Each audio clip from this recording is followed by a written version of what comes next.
Good evening. Welcome to Champions Network. Today we're going to tackle a topic which is Bible, Bayonet, and Banner, faith on the front lines of empire. So we're going to be looking at how the Bible was used in the colonization of Africa and how we as Christians in Africa can start to look at that reality that we have accepted Christianity. How can we use it to the best of our advantage, just like as it was used to colonize us?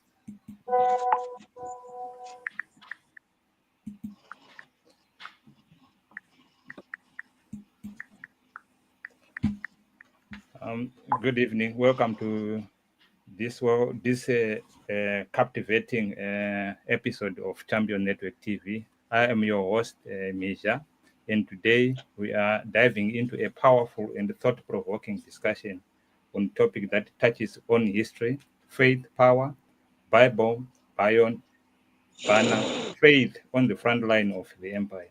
In this panel, we explore the critical role that the religion, military force, national identity played in shaping the dynamics of colonialism.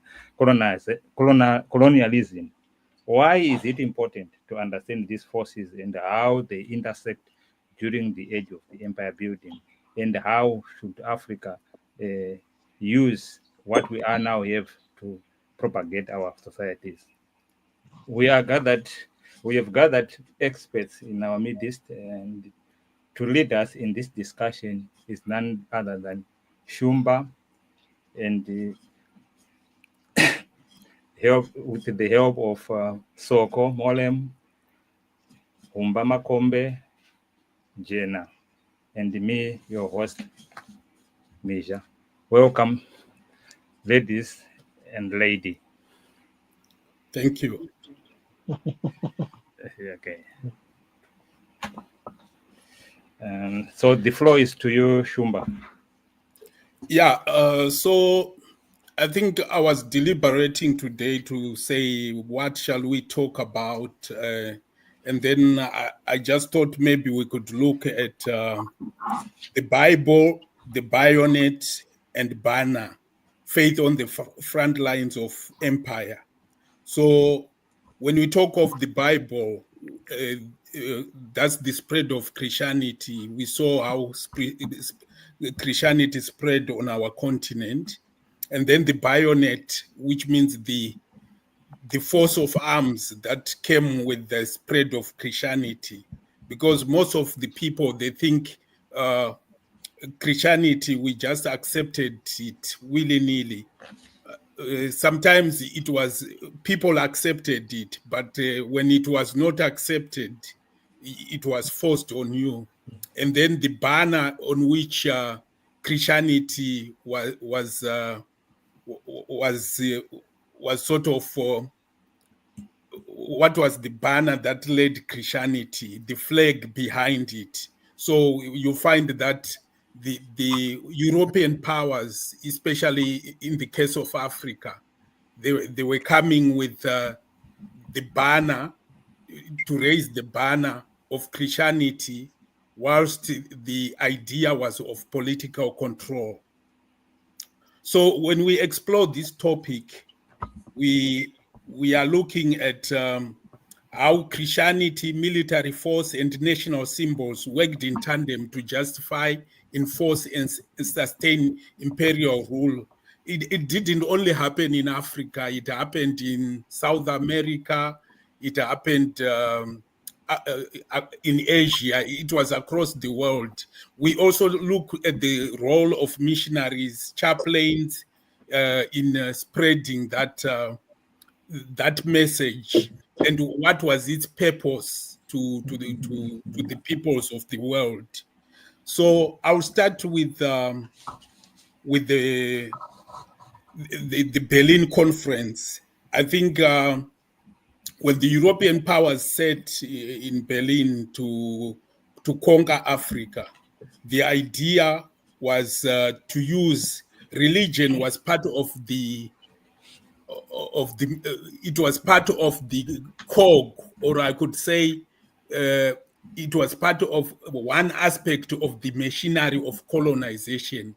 The other part was the military, the other part was administration, which came in the form of the administrators who were to administrate those colonies. And then you had also business, where you had in the case of Zimbabwe, Southern Africa, I think we had Cecil John Rhodes with his business empire also advancing the colonization. So what you'll find in Africa, especially in Southern Africa, the initial model of colonization was actually done by companies. And we can see that model as sort of, it was not new, because we also we saw that model with the East India Company and the Dutch East India Company. So it was a model that had been used before. So it was just a replica of what had happened before. So what we're talking about is the convergence of all those systems together to form that tool that could be used to conquer Africa. But today, particularly, we are touching on the Bible. I think we'll have a chance of talking about the military conquest and how business also aided in the colonization of Africa and other aspects of colonization. And we also need to learn lessons to say, when we have that, what do we learn from that kind of history? What do we as Africans now perceive is the way forward? Because sometimes we need to be pragmatic. Christianity is the fastest growing religion in Africa.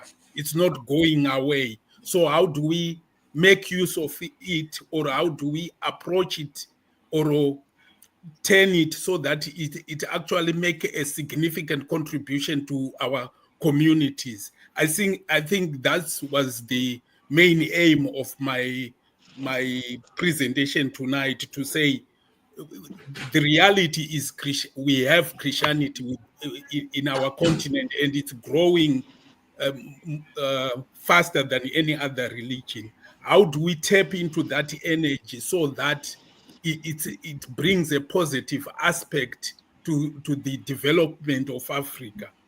So I think to go forward, I think I will look at the missionaries, the role of missionaries in Africa, where we are talking about the likes of David Livingstone, the French missionaries, because the Belgian missionaries. So you'll see that most of these European powers, they send their missionaries ahead, especially to preach the gospel and convert people to Christ. But it was more sinister than that, because it was not more to convert people to Christ, but most of these missionaries were sent as I think there's a passage in the Bible where you'll find that Moses sent what we call spies into Canaan. I think that was the idea behind it, where you send people to look and identify at sort of colonies that one would want to occupy. So we can take for the UK, for example. You had David Livingstone going across the continent, identifying probably the colonies that he felt would be suitable for the UK to run. So they were the pioneers, and they did a tremendous job across the continent of identifying these lands and feeding back to London to say, to the colonial office, and to say what was happening. And then once that was done, now when the armies now and the administrations arrived at the continent, people were being converted to Christianity. To those who were refusing, they ended up now. That's when we are talking about the the barrel of the gun being used to subdue you, so that you could worship. You could convert to Christianity. So there was religious violence. So a lot of our people don't understand that aspect. That's why we always have these arguments. Because what happens is, once a society is transformed, you have gone maybe a generation or two after the event.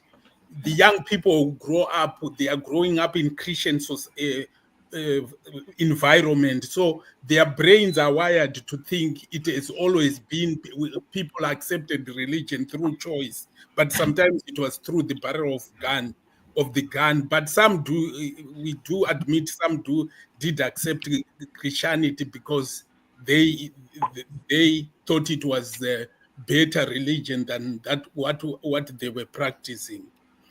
So what you will find with Christianity, it came with the banner of nationalism, identity, and imperial symbolism. The use of flags, hymns, ceremonies that fused the religious and the imperial loyalty. So what you find behind all that, there was symbolism that came with Christianity. And what used to happen was, if you look at how it was directed, it was psychological, because it brought with it its own hymns. Most of hymns, like we sing in most churches in Africa, they are a translation from either English hymns, French hymns, German hymns. So you've got in if I take in some countries, you've got the Dutch Reformed Church, you've got um, the Anglican, you got the Roman Catholic, so you got all these churches, and they brought, when they came to Africa, they brought all their banners with them that identifies them, and they still remain the sort of the symbolism in these churches, but they had a higher purpose of redirecting our minds as Africans to the higher imperial power. So in the case of Zimbabwe, we were redirected to say there's only one king or one queen, and he's in he's in Great Britain. So that was the overall dominion, to say now the dominion, your dominion falls under the Queen of England or the King of England. And then that it was a propaganda of linking the god with the king or a queen and country. So this was happening across most countries that were colonized. That was the emphasis that was put. So we ended up having, before that, before Christianity came, we had our own holidays. We used to have our own ways of our own festivals. But with Christianity, as Christianity came, it came with its own holidays. So predominantly now, if you go to Africa, we celebrate Easter, we celebrate Christmas, we celebrate, even now we've gone to Valentine's Day and things like that. But these were not part and parcel of us before. We had our own festivals of harvest, our own festivals of new moons and things like that. But when Christianity came, some of these practices were actually made illegal, and we were not allowed to perform these festivals. As a result, we migrated towards that new paradigm that we have been given, to say you need to celebrate Christmas, you need to celebrate Easter, and this has been our life all along. And then after that, now there was, some people started to rise up, but the rise up mainly was, I think, in our case, it was due to taxation and that racial barriers that made a lot of people rise and think we need to fight. And some people identified Christianity as its role in that colonization, that the masses of the people had been indoctrinated so that they become docile and passive. So one of the biggest fights that came was to say we need to retrain our people or re-educate our people so that this kind of religion has really robbed us of our traditions and culture. So we need to go back to where we were. So they understood Christianity as a tool. So there was resistance now coming the other direction to say this Christianity has robbed us our culture. So there was a big resistance, and then there was sort of fights directed at trying to push back up against Christianity and adopt our old ways of doing things, our religious festivals, our own culture, and our own way of doing things. And then, Shumba, can I interject? yeah. Yes, I see this is a very big elephant that you are trying to cut into pieces. You are cutting into very, very small pieces. So Mm. in those pieces, I'll try to get one of the pieces that actually ruffled my feathers. That one was the one that when you spoke about saying, how can we use this Christianity to our advantage, of which I don't, I don't find it possible for us, looking at the way it was introduced to us and the purpose it was put on us. I will give you a simple example. Just for instance, you are a family, right? A household. There's a father, there's a mother, there are children. Then someone comes to say, I can be a better father in this house when you already have your own father. Then what you are now trying to say is now to say, can we try to arrange ourselves so that we can put this better father to our advantage? What advantage? Because that person has come to disrupt the whole system that was there. No, I understand you, Mr. Jenner, because this is the problem now when you mix the current religions that we have, and then this freedom of worship, right? So you find the issues that you are talking about. I think they are happening in China as well. I don't know whether you've heard of this Falun Gong in China that was banned. It's a Yes. religious sect that was banned. Why are they banning Mhm. it? It's similar things that you are talking about. We have those toxic religious sects or cults even, but because we cannot ban them because of we have enshrined within our constitution this idea of religious freedom. I exactly know what you're talking about. I had a friend, we had a wedding, and when he wedded, this religious sect he goes to, they said, your dad, your natural dad is not your dad, right? Because he doesn't worship with us, he's not your dad. So we'll give you a spiritual dad within the church. So when the marriage ceremony was done, his dad was sitting in the crowds, right? And the spiritual dad was the one at the front,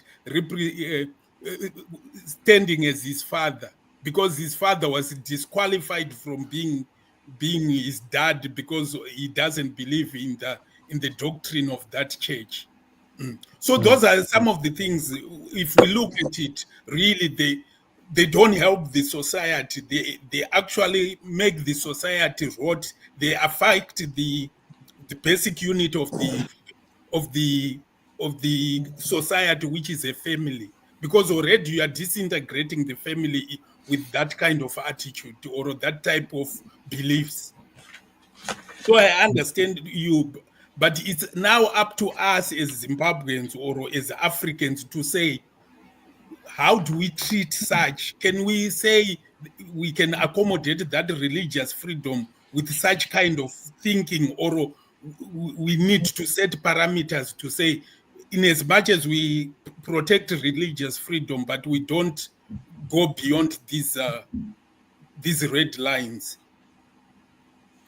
But it's difficult. What you're saying is good, but the problem is that because of the introduction of the Bible to almost every society, and that has actually even led to the linking of that same Bible to the laws that govern the world, in that concept. So it will be very difficult to draw the red line and say, let's take this out, because it's now in our veins already, and it's dictating the pace for us. Yeah, I hear you. Where I said we need to learn the positiveness, because every system has got a positive lessons that you can learn. The reason why I was saying there are positive things that we need to learn from Christianity is, when Christianity came, I think you know about missionary schools, right? We had missionary schools, we had hospitals, the hospital run by these missionaries. We had a lot of other things that were run by missionaries. But most of these churches now we have, some of them are indigenous churches that have grown now independent of those missionary, like the Catholics or what. We have now our own homegrown sort of churches, but they are not making that same type of contribution to society like we saw with the Catholic or the Roman the Anglican and things like that. But should we take those developments of the missionaries schools as a civilization, or it was indoctrination and taking us away from our original ideas? Because the purpose of those schools was to provide us with a curriculum that would derail us from what we were doing. So I wouldn't want to take that as civilization as such. Yeah, but I always say you need to be pragmatic. I think right now, if you talk of Christianity is the fastest growing religion in Africa. That's a fact. So for you to try and reverse that is going to be, it's not going to happen. So what you need is to redirect that force into something positive. That's my argument. Right. Okay. I think for us to progress, I think we want to give Shumba a clear his flow of thoughts until he then gives us an opportunity to respond. I think he has gone through how the Bible was used to colonize, and now he was on the aspect of how we were building up resistance to this invasion. I think possibly he was going to come to where he say now, what does he think we can then use? Because the bottom line is, it is now enshrined within our societies, and chances are to root it out is not possible. But how do we make lemonade out of the lemon that has come among us? Continue, Shumba. Yeah. So I think I was about to finish, and when we look at the legacy, faith, and power in post-colonial states, we are looking at lasting religious institutions that still persist today. I think with the Anglican Church, it's quite a big community in Zimbabwe. The Methodist Church, the role of churches in post-independence, national identity, and politics. So we have seen that also the church, especially in our case of Zimbabwe, it has got a lot of, it contributes a significant part in our national identity and politics. That's why you find most of our leaders just before elections or during elections, they are reaching out to the churches. They are also reaching mainly to Mapostori in the Mapostori sects in Zimbabwe to to get that endorsement, so they've become a major power in our political space. And then we also need to look at ongoing debates about decolonizing theology. So like Mr. Jenner was saying, this is where now we're looking at how this religion came, how it was used to colonize us. How do we decolonize it? And the process of decolonization is also about identifying how we can redirect that religion or Christianity to serve its people. Because, like I said, we need to be pragmatic. Christianity is the fastest growing religion in Africa, so it's not going away. And if we deny that and think we'll go back to the way we used to be, I think it's just fallacy. So what we need to now is to redirect that energy for the development of Zimbabwe, for the development of Africa, and maybe sit down with all these leaders of these churches to say what contribution they are supposed to make in the society and in the communities they are. So the themes that we need to explore as I round up is, how did religion help legitimize empire, and how did it undermine it? Can Christianity in colonized regions ever be separated from its imperial roots? What does spiritual colonization mean, or how is it remembered or reinterpreted today? And then finally, how can we sort of redirect that energy that is being sucked by Christianity with its growth towards the development of Zimbabwe or Africa? So I will end here, and then I'll put it up for discussion. Yeah, the discussion is open now.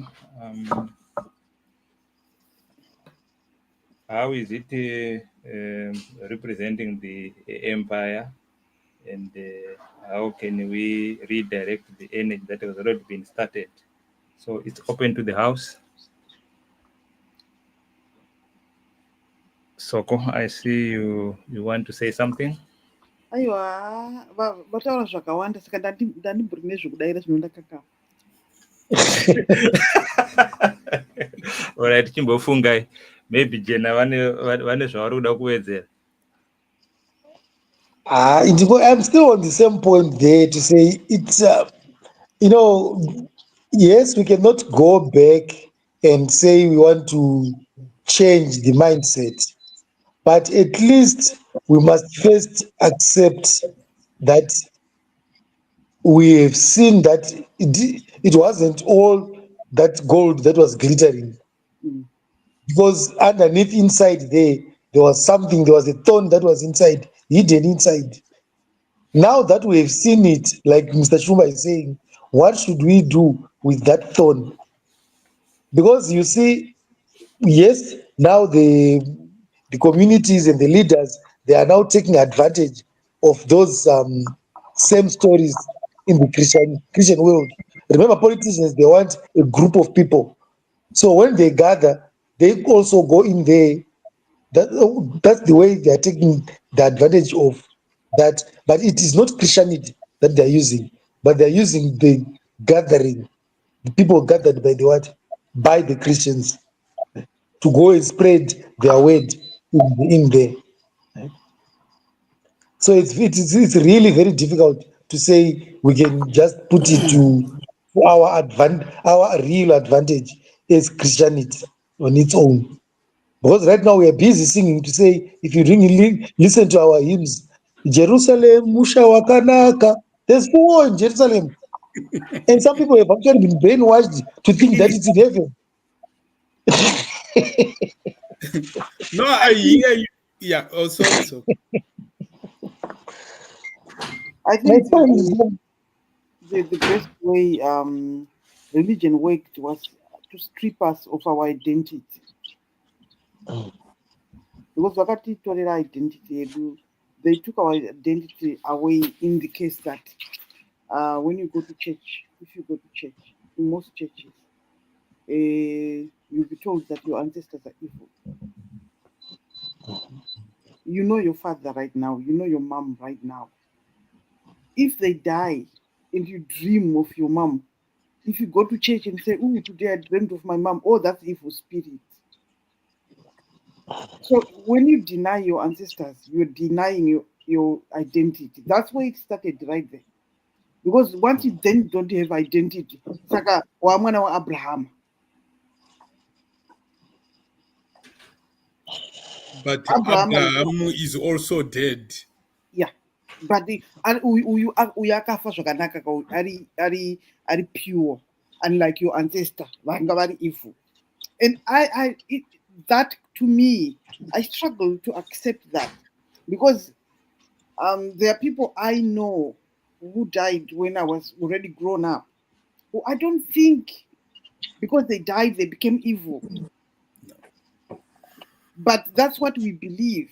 That's what we were led to believe. And this is where the identity came off. Because once you lost your identity, they started calling you boy, come here, boy. Because you no longer have that chiremerera chatanchinacho chekuti makombe ndiani, ambori hani, usoko ambori hani, shumba ndishumba. Waitoomberwa basi kana wadzokera kumusha kwenyu. When you're at work, you're a boy. When you go home, then the children, makadi baba. And they took away that identity. And until today, we still accept that.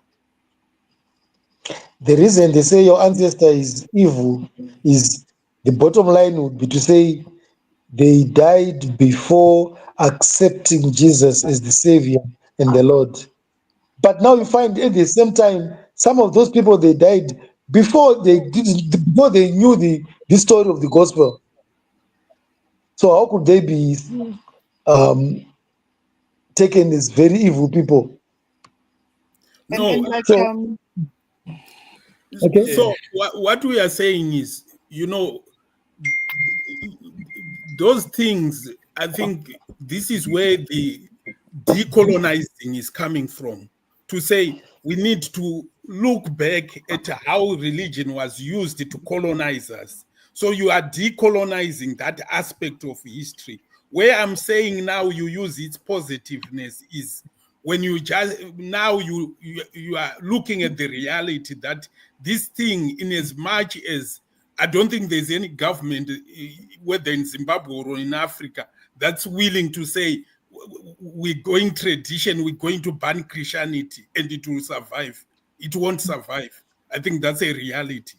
So what we need now to do is, we have this Christianity. How can we redirect that energy to nation building?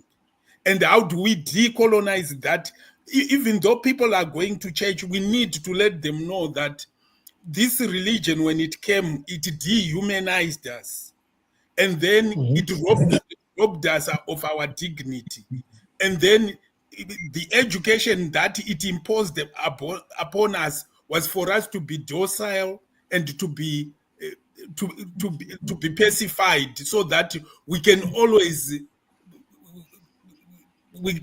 listen to authority of the colonizer, right? So those are the decolonizing aspects we are teaching our people, that now you can go to church, but these were the aspects, the bad aspects of this religion.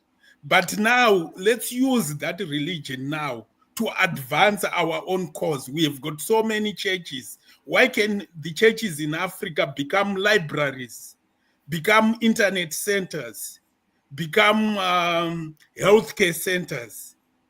Because those churches can take all those forms, but nobody's thinking about it. Every Sunday people go, they pay their tithes, and they go away.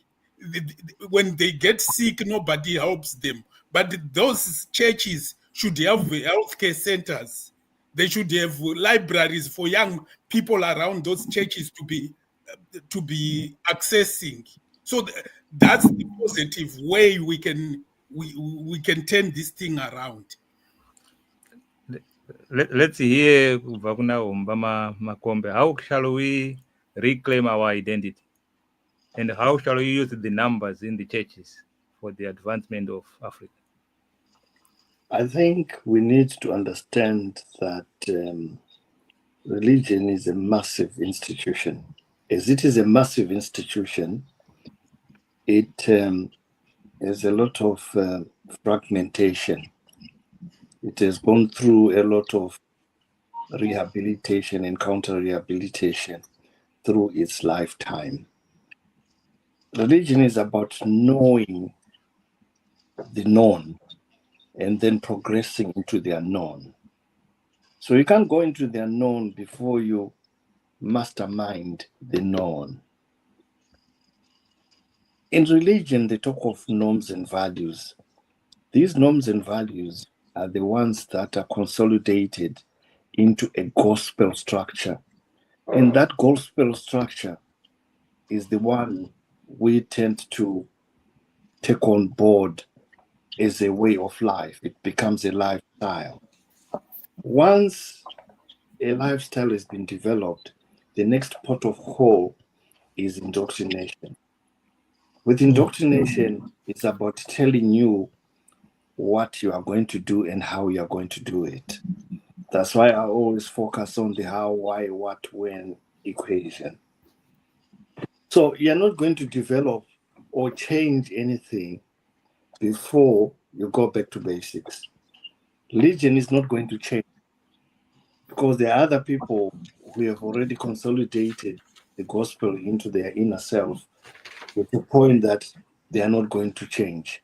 Change management is complex.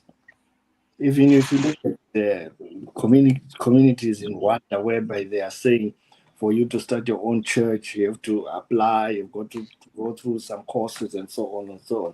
Yes, fair enough. But it's not working. The moment you start thinking about religion as a crowd group which can be monetized, then you have a better perspective of things. If you just think about religion as a model where people can shout and highlight what they feel or speak in tongues, then you will remain in the ancient world.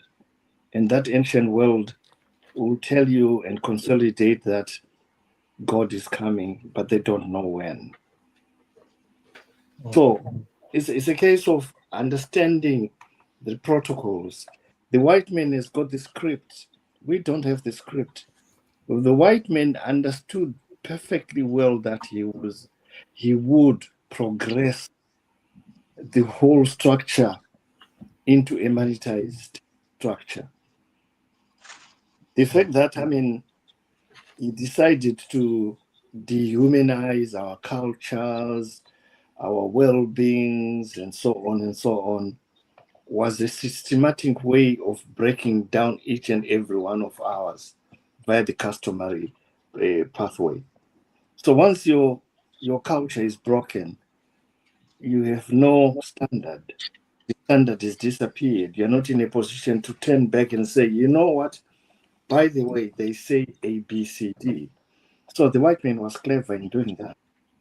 We could have lots of conferences on the Bible. They said this, they say that. The Bible rehabilitation is based on the here and now. And the here and now entails about you being customized as a self-being. If you're not in a position to understand who you are and what you stand for, and then forthwith cascade your thoughts to significant others, then nothing will work. That's why we have had situations. The Church of England decided to create a monetized structure to lend people some money. That's why I've got the Vatican as one of the richest entities. But we have not done that. I can't say we've not done that. We've woken up and smelled coffee late.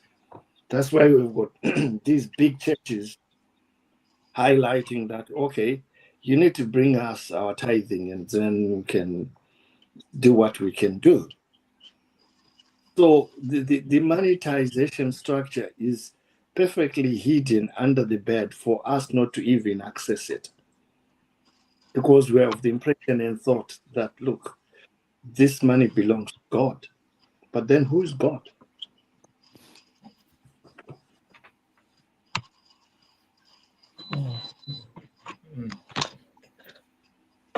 Yep. That's a powerful question. Who is God? Because this money belongs to God. We gather money, and it belongs to God. And how does God use it? vanototaurira mumachechi kuti imari yamwari musatomboibata. I'm not trying to challenge the supreme test of faith. Supreme test of faith, iriko, is existent. But how do we approach it?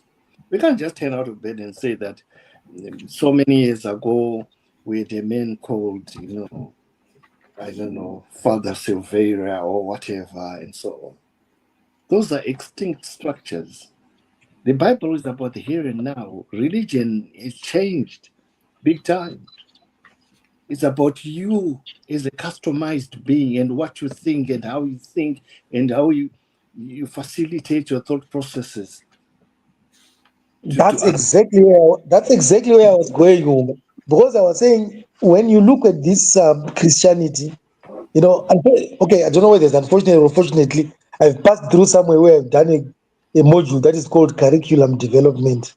And then with some case studies where I would see how the curriculum was tailor-made to bring the output, the outcome that they wanted. Yeah. Yes, absolutely. I think he's gone. Oh, what do you say? Sorry, we had a curriculum that had 3 facets. We had a curriculum for the blacks, a curriculum for the coloreds, and a curriculum for the whites. Yeah. And those curricula were designed to produce different kind of people. Yeah. And it came through, the way it came in was through religion and through Christianity. So which means we have already been damaged, I can say so, from the inside. So it's difficult to actually come out of that cocoon and then say, let's try this. So at the moment we are under a leash, we just follow like this. So if you say it's difficult, what would be your solution of going forward? Because I'm saying, let's be pragmatic. Religion now, even go on Twitter now from what Hopewell posted about religion, because he's sort of the mindset that religion robbed us of our identity. But if you read the comments there, you can tell how religious our society has become, because they are really hammering him to say he doesn't. Have we become religious or docile? Have we become religious or docile? No, that was the whole purpose, isn't it? So, like you said, if you don't now, what it would take is a government that understands these matters, that wants to change society. We need to understand the term customization. Religious or religious affiliations are felt needs. You decide the religion you want to subscribe to. No, Makombe. Yes. We're talking of a society in large. I think when you talk of a society, the religion that we are talking about, Western societies have been shaped through the leadership for them to when we talk of colonization, right? They set on the table, how are we going to colonize these people? It was a government, right, coming up with such a plan, right? When we talk of the Berlin Conference, isn't it? It was the European government sitting down on the table. We're going to colonize Africa. How are we going to do it? Right? So what I'm saying is, we also need to sit on the table. We've got this problem. How are we going to go about it, recolonizing ourselves and making use, redirecting the energy that has gone to Christianity to be of the benefit to our people. Are you saying our religion is a problem?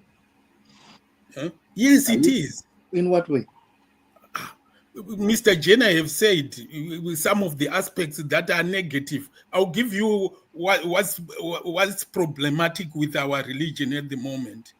You've just alluded to it when you say people are paying tithes, and then those tithes are saying they are going to Those are God. choices. No, they are not choices.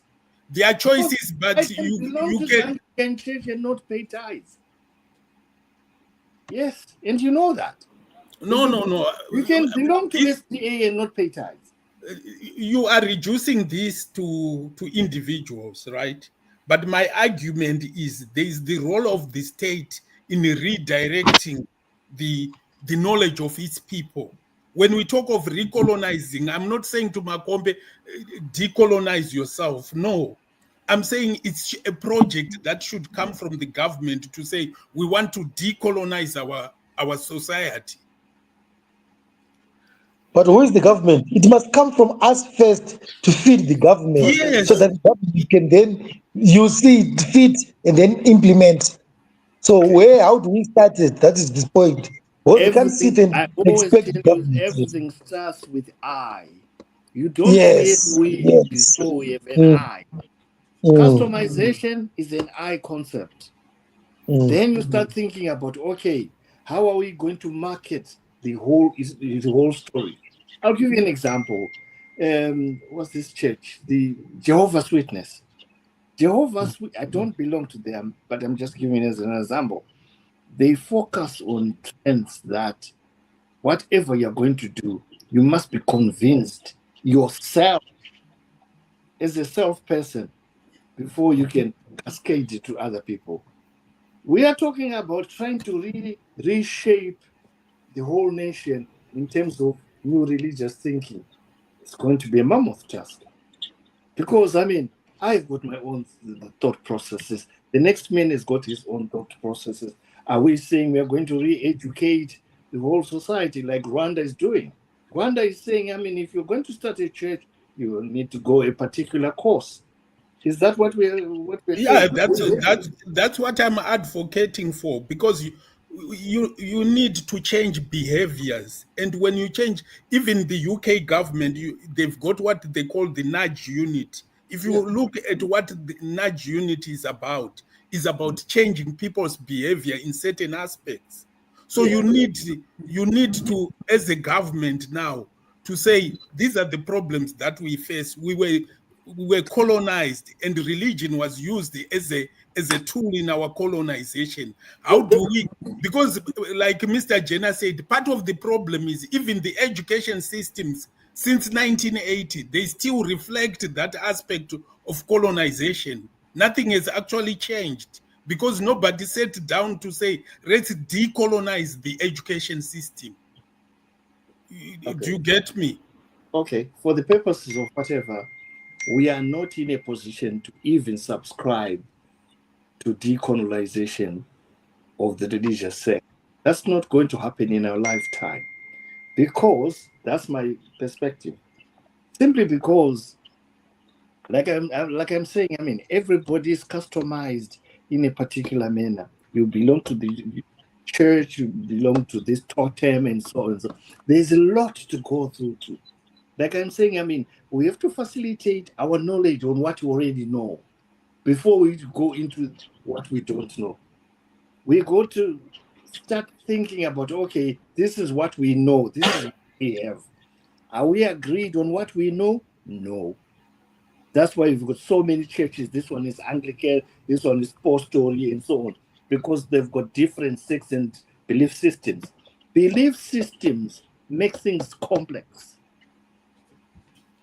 They do. Because, it's about convincing the next man that I'm better than you. There's that competitive urge it brings to the table. But is that competitive urge helpful? Is it a model of positive reinforcement? No. And they always create that exhaust where you say if you are pressed, you are not sure of what's going on, then they put it on to the spirits. They go up now and they say, okay, this is now God going to control. Yeah. You get confused now because they can't give a solution. Then they say, okay, there's someone looking at us who will provide a solution. There's a church called. So you guys, let me hold you there. So you are trying to say there's no solution because you are reducing this to an individual, to say it's out of the individual's choice for us whether they want to decolonize or not decolonize. Yet my argument is this is now the role of the state. Just as colonization came through the role of the state, decolonization can be also the role of the state. The state views the church as an order of control. That's what the state does. They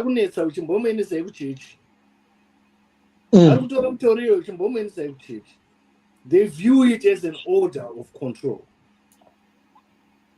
Not the way we are thinking. No. Yeah. No. How many times? I think you're not understanding my point.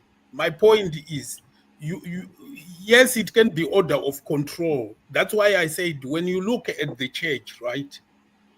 When we say we are decolonizing it, there are certain aspects we are agreeing are not going to go away. We keep those structures, and then there are certain aspects that we feel like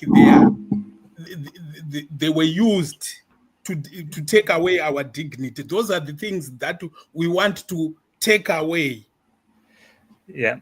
Let's hear some comments from those viewing online.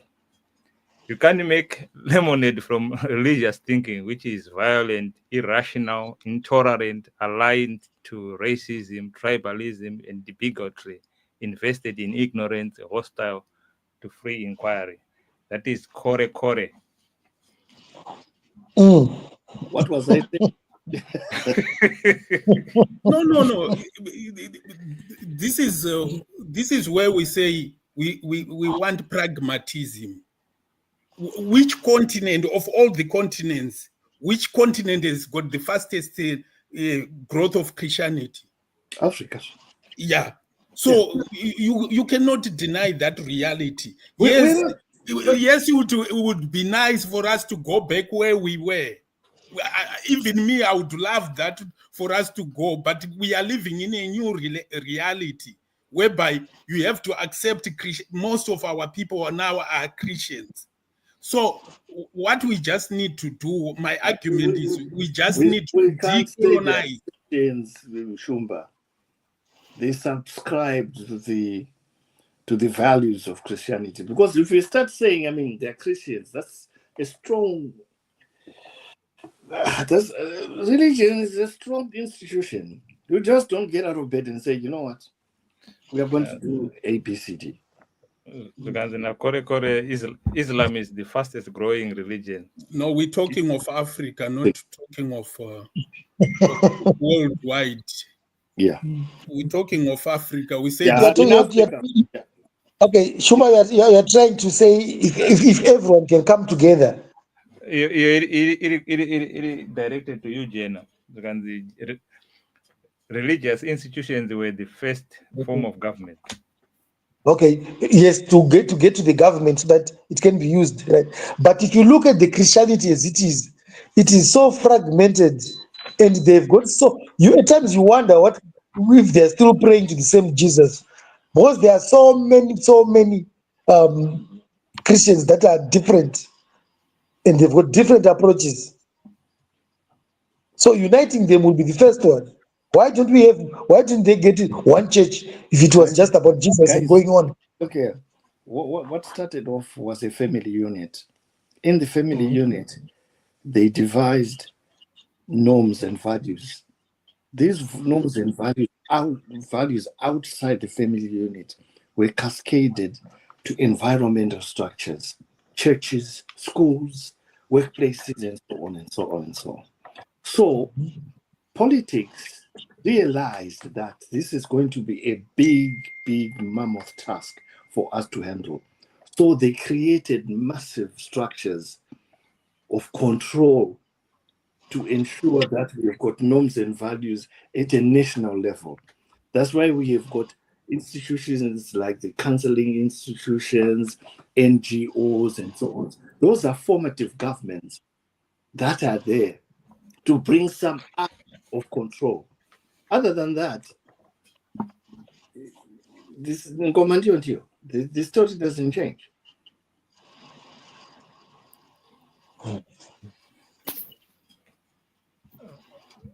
Right. And the kore anga ari busy kutaipo makomenti akapi haasi kupera. Ari kupopota. And that's an imaginary figure. And we still make students resist the Lord's Prayer during assembly. And what kore ari kupi? Capture. No. Yeah. He's No, he's right. Ndizvo zvetiri kutaura kuti part of the decolonization it starts with things like that. You refuse. You say you start questioning some of the things.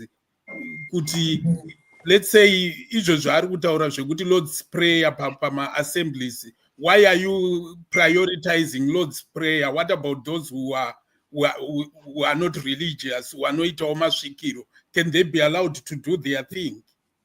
Oh, not they're already doing it. No, you are not allowed. When they do Lord's Prayer, it's specifically a Christian thing.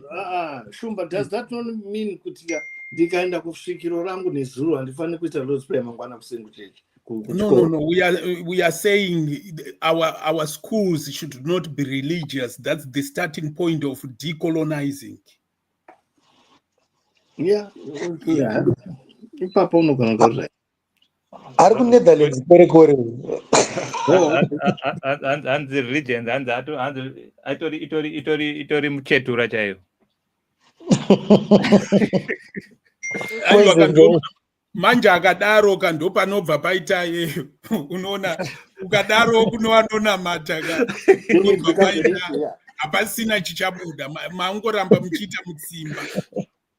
Isusu what we are saying Shumba imbotudzewo kuti uri kuona ungefanika. Oh, sure. As a Shumba, what would be your aim? What would be your plan? What would be your game plan? No, this is what I'm saying. Kuti panofanirwa kunge paine role yestate, just as that religion came through the role of the state, right? Mm-hmm. It's also the role of the state to undo the damage, our own state to undo. It's only that we don't have people with the brains or the courage to do it. We are rewriting the ground rules pertaining to religion. That's what you want, isn't it? Yes. Yeah. Yes. But it should be a prescription from us. State state is people. State inotora from us. Ndosaka muchiona kuti because they do whatever they want in everything because hawana vari kufila kuti isusu we are powerless to enforce anything. And so the state taking directions from us, isusu tisi no proposal. No. You have neglected this area for so long of decolonization, right? So we need ABCD done, and it's put through the structures until the government implements it. That's what I'm saying. So what you say the colonization, it was facilitated by the state, and the state should facilitate decolonization. We have got a state that was stable and functioning enough to facilitate colonization. We have got a state that is even failing to feed its own people. So a state that so how is it going to have structures to facilitate decolonization? And we also have got some people like the Muslims. We're talking about Christians only. We've got Muslims and Hinduism and all those things. And then we're only looking at the Christians. How will they be affected? So this is what we are saying, Guti. If the state instituted colonialism, so the state also has got that capacity to decolonize. But then that's where leadership is coming from. already we are talking about problems within our society. Tine ma problems emtoriro, who is failing? It's leadership. All the things that you see crumbling around you, it's all about leadership. But if we have leadership now, this is where I'm saying, if we have leadership that understands these things, they will take these things as a priority. They're taking things like the collapse of the infrastructure as a priority. They are taking things like education, not education, because when we talk of education, Mr. Jenner, when you talk of education, you not just say, kungoti dai vana vapfuura form 1 to 4 or from grade 1 to form 4, you are not even worried about the curriculum which they are going through. And this is why I'm saying from 1980 the process was, you look at the education system. This education system came through colonization. It was for a particular reason we ended up with this kind of education. Let's reform it to reflect the new reality. And from there now, you are decolonizing your education, just as we are talking of decolonizing your religion. Because the confusion that comes through that religion, if it's not decolonized, you don't get any progress at all. Yet, if you look at colonization itself, because it was well planned and well oiled, it achieved the ends of those people who colonized you. And when they came, they actually, in some countries like America, Canada, Australia, they actually, you can't even talk of the indigenous people anymore, because that colonization was effective to the extent that those who now occupy those lands, they see themselves as the original people. You see? So if we don't have that kind of mindset as well, to say this decolonization also takes all those aspects, and we readdress every sector of our living. It's not only churches. We're talking of education. We're talking of healthcare. I was even debating with some guys about mining, to say, if you look at the Mining Act, or when you right now it's a bit relaxed, people can go mining. But do you know that the reason why you wouldn't hear a black person owning a mine during the Smith regime? Why was it? If I own a gold mine, I make maybe $50 million a year. Am I not gonna fund the resistance?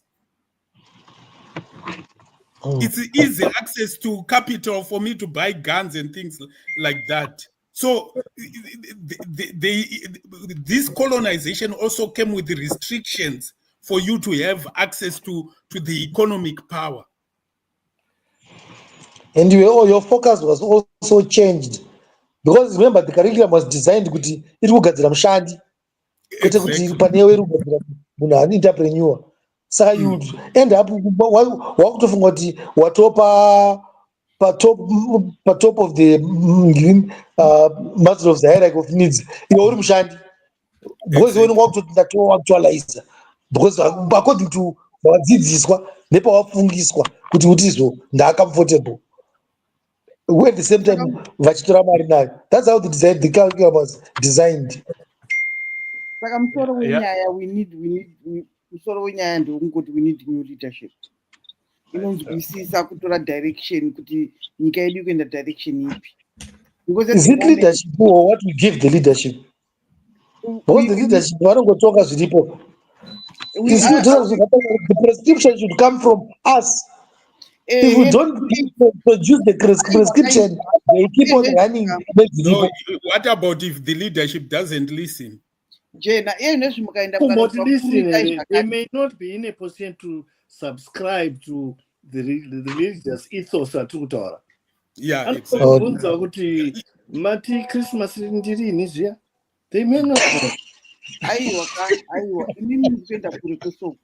Bataga, please.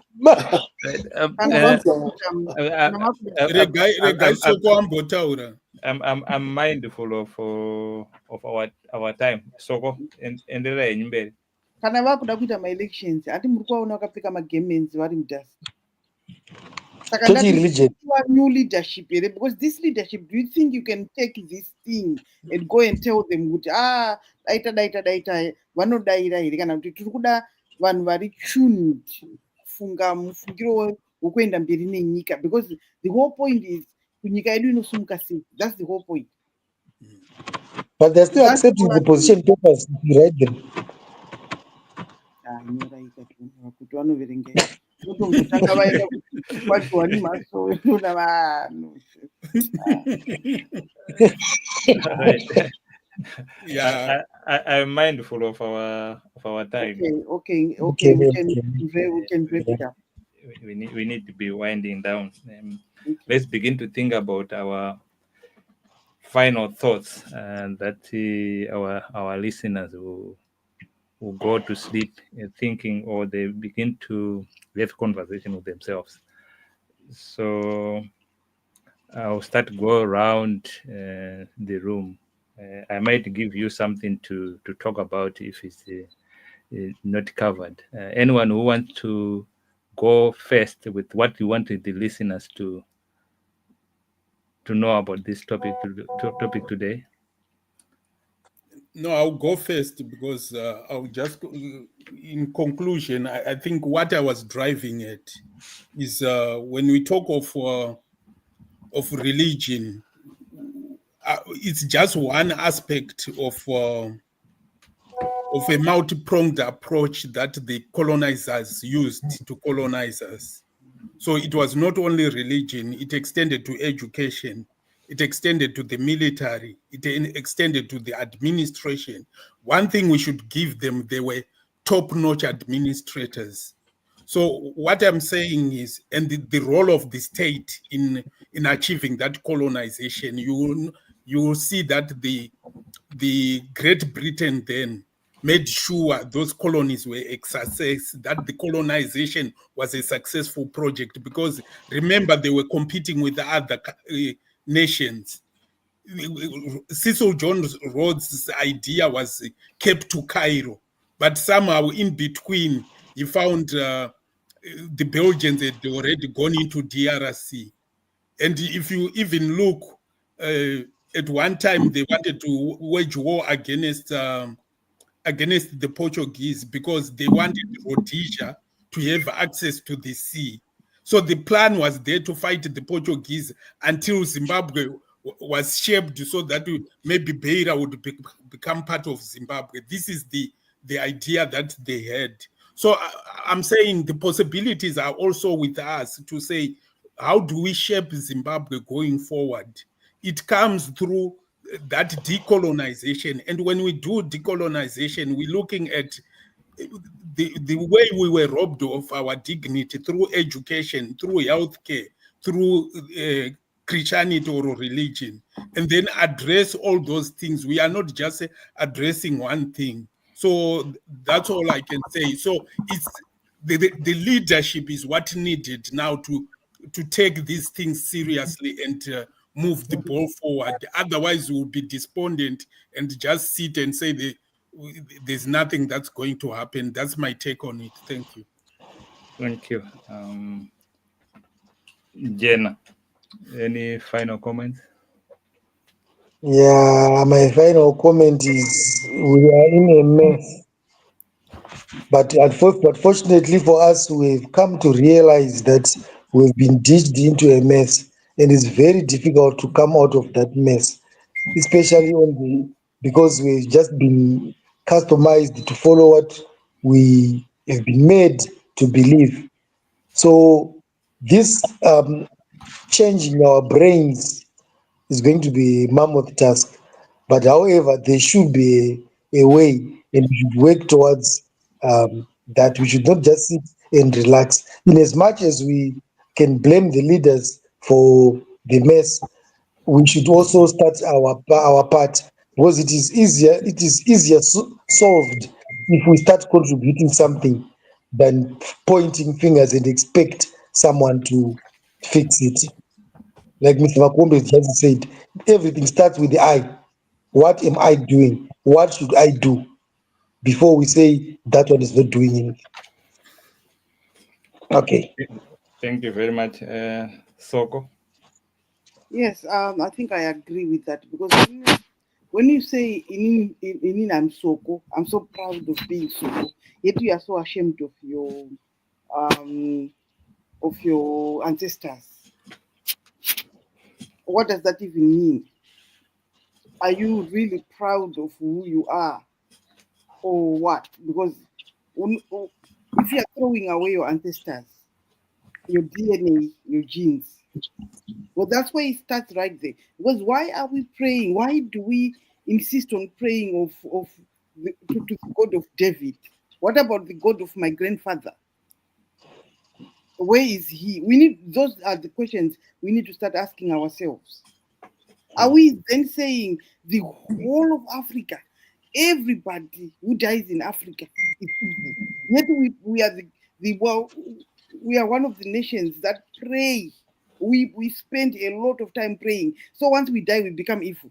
That's it. Those are the questions we need to start asking ourselves. Who are you? What do you stand for? And where did you come from? Because that ancestry is still in you. Ukazviti nini ndiri shumba. You are already tied back to your ancestry. So if you are denying it, you stand in front of whatever religion, whatever, and deny it. Yet you are saying, I am a Shumba. From where? Where did you come from? You didn't just appear. There is a line. Here they do what they call family trees that go generation and generation and generation away. Where is your family tree? Udzinde hwako huri papi? Are you proud of udzinde hwako or warasa wakuita proud nana Abrahama? Right. Umbama Kombe, I will give you a task. There might be national leaders who might listen to this, or community leaders, or leaders of churches or schools. What message are you giving them? Oh, okay. The message I will be giving them is as follows. We need to start talking about what we call a Christian religious manifesto, in which we focus on the rehabilitation of current religious beliefs, correctional structures. We need to have informed communities on various aspects pertaining to how we tackle religion. There are a lot of gray areas in our religious structures which need revisiting. So it's a case of inviting third-party governmental organizations to participate in this correctional structure we are talking about. It's not going to be an easy task, because the home port of all this would be from the I person. Are you interested? Are we interested? So once we have some understanding of our individualized personal manifesto, then we can start thinking about upscaling our belief system to government organizations as effective pressure groups. It is on those platforms we are in a position to highlight what we feel needs correcting or rehabilitating. That's all I can say. Thank you very much. I know Roy Kore was busy. We just put his final text on the. He's saying, in maintaining systems of inequality, we are seriously about real freedom, rebuilding authentic identities. We must break away from both completely. From me, thank you for joining us today on Champion Network TV. This has been an insightful, powerful panel discussion on Bible, Bayonet, the banner or identity, faith on the front line of empire. We have seen it. We have explored the intricacies of relationship between faith and power in the nations, and these elements, how these elements shapes our history and continue to resonate in our modern day society. Here are some of the takeaways from the panelists. From Shumba, it hinges on leadership. We needed to redefine the nation state, to start again, to redefine how religion is going to work within our societies. Jenna had a very powerful contribution. He says, actually, we are in a mess. And the good thing, we have realized we are in a mess. So we need to chart the way away from this. So Ko said the religion has stripped us our identity. It has taken away our language. We no longer subscribe to our ancestors. A lot of things around the identity there that has been taken away. Umbama Kombe finally says, I think our leadership needs to facilitate reconstruction and rehabilitation structure of the relationship between us and the church. What he calls having a manifesto. How is it going to help us in rebuilding our nation? As we reflect on today's conversation, it is clear that understanding the complexity of empire and its lasting legacies is crucial for navigating the challenges that our global society faces today. We hope this discussion has provided you with the new perspectives. It may not have given you the full, but it has begun to give you a new perspective and a deeper understanding of forces that have shaped the world around us, is particularly in Africa. I can't thank enough our valuable contributors here on the panel. And thank you to all who have tuned in and stayed tuned to Champion Network TV for this thought-provoking discussion. Until next time, take care, keep questioning, and keep learning. Continue getting in touch with us, and we develop. This is a complex subject, and I think this is just the beginning. We have just scratched the surface, as Shumba had said. Religious was one of them. There were other tools like the military force, education. The list is endless, because when they sat at Berlin conference, they had an agenda. So we must also have an agenda to sit around these discussion topics so that we can chart our way forward. So thank you for tuning in, and until next time. And I can't thank enough our valuable panelists.